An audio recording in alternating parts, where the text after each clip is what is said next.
It's been said so many times before, you don't need to say it. Sonic No. has had a Don't do it! Don't do it! day. What's wrong, Sonic? What's got you so down? Is it your home life? Is it the missus? Tell me about it. No, don't. I don't care.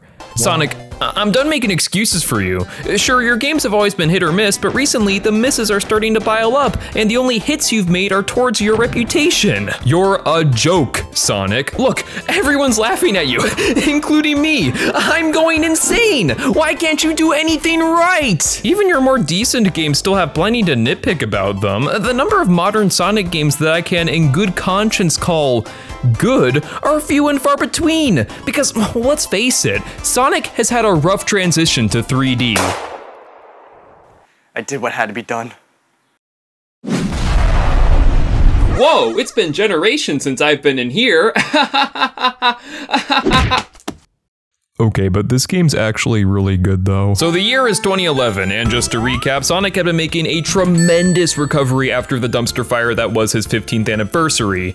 But then again, Sega could have sold us a loaf of bread, and I can assure you that it would have been better received than Sonic 06. When Sonic Unleashed came out, there was a general consensus of Werehog bad, new boost formula good. This is a step in the right direction. Sega then made a whole new Sonic game that used said boost formula, except they released it on the wrong console, god damn it! At this point, all Sega had to do was literally just copy and paste the boost gameplay from Unleashed onto a new game. Don't change anything else, just leave it as it is, and we might just have the best Sonic game of all time.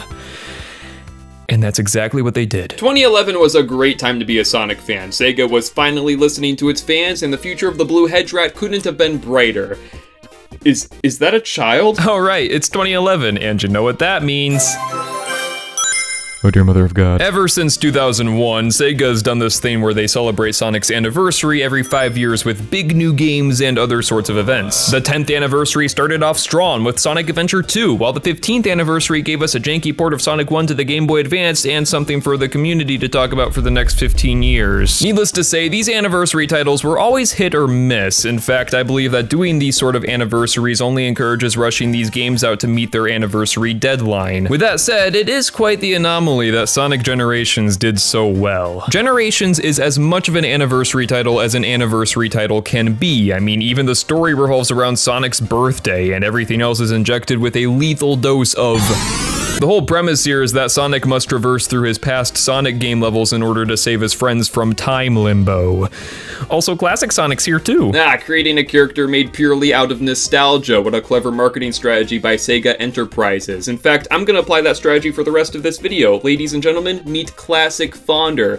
God, I was an ugly baby. Okay, first off, here's the biggest thing that Sonic Generations did right. It plays like Unleashed. That's right, we're back on the Xbox in beautiful HD. I want to rub those textures on my skin. We no longer have to use the wisps to charge up the boost gauge. Instead, we're back to the gold ring standard as God intended. You see, back in Sonic Colors, the developers would only place wisp capsules where they wanted you to go fast, but here in Generations, they trust us again. In addition, we can now charge up the boost gauge by killing enemies and doing tricks in the air. It's as if the developers are now rewarding us for playing well with speed. A good player would naturally want to go fast in a Sonic game, and Generations acknowledges this by rewarding said good players for their skills with the satisfaction of going fast. And the faster you go, the harder the game gets, which offers an even greater challenge to veteran players. As a result, Sonic Generations becomes a game that's really fun to master. You are encouraged to go back and replay these levels, to learn these levels, and believe me, once you've collected every red ring, discovered every alternate path, and have fully mastered the level, then the payoff of blasting through it at the speed of sound is unlike any other Sonic experience.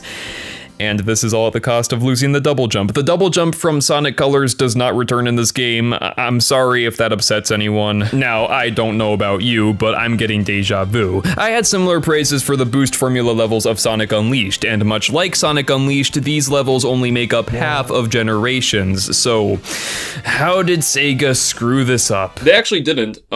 Yeah, I know it's hard to believe, but this is actually a really good gimmick. Think about it. You're making a Sonic game that pays tribute to previous Sonic games, but the problem is that a good third of the levels that you want to recreate are in 2D, and not recreating them in 2D might break some nostalgia bones. So what do? Well, modern Sonic controls like ass in 2D. I mean, he can't even spin dash. So you know what? Let's pull out the baby pictures. Meet classic Sonic. He was designed and intended to control like he did in the Genesis days, albeit with some light modifications to make him more bearable for us zoomers. Each zone in Sonic Generations is split into 2 acts, with Act 1 being a 2D level for classic Sonic and Act 2 being a 3D level for the boost formula. Not only is it cool to see Green Hill Zone remade in 3D, but it's also cool to see newer levels such as City Escape be remade in 2D. You know what else is cool? What? The fact that playing as classic Sonic is fun. It's not a werehog, it's not a sword, no, it's still Sonic, but with a spin dash. Not only has this game damn near perfected the boost formula, but it has also brought back the glory of the Genesis days, thus signing off on the greatest love letter Sega has ever written for this franchise. I really hope they don't try to oversaturate this. Aw, look, Classic Fonder just gave Sonic Forces a 6.5 out of 10. That's way too generous. Anyway, did I mention that this game has some really good levels? In case I haven't already made it abundantly clear, each of the 9 zones are remakes of older levels from previous Sonic games, spanning all the way from Sonic 1 to Sonic Colors. What's even more crazy about this, however, is that the levels included were actually decided upon by the fans via a poll sent out by Sega back in the day.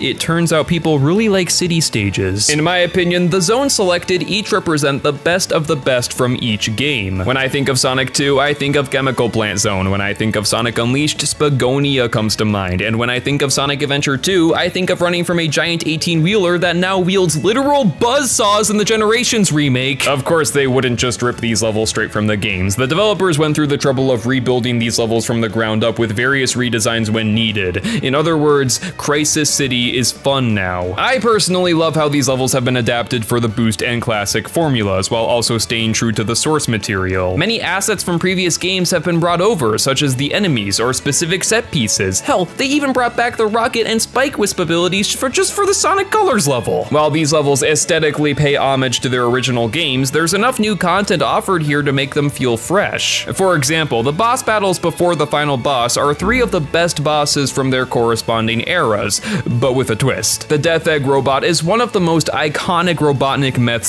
mech from the classic trilogy, and here in Generations we get an extra final stage that ventures into 2.5D. Seeing modern Sonic defeat perfect chaos without using the Chaos Emeralds is really cool, and the Egg Dragoon from Unleashed is a much better fight as modern Sonic than it ever was as the Werehog. There's also rival battles against Metal Sonic, Shadow, and Silver that are fantastic reimaginings of their original fights, and in case that wasn't enough, there's also challenge acts similar to those in Sonic Colors, except these don't make me want to pull my hair out most of the time. All in all, Sonic Generations is by far the best game to ever come out of the boost formula. It's nothing but a fun time. I can't wait to spend hours playing this game. It's over.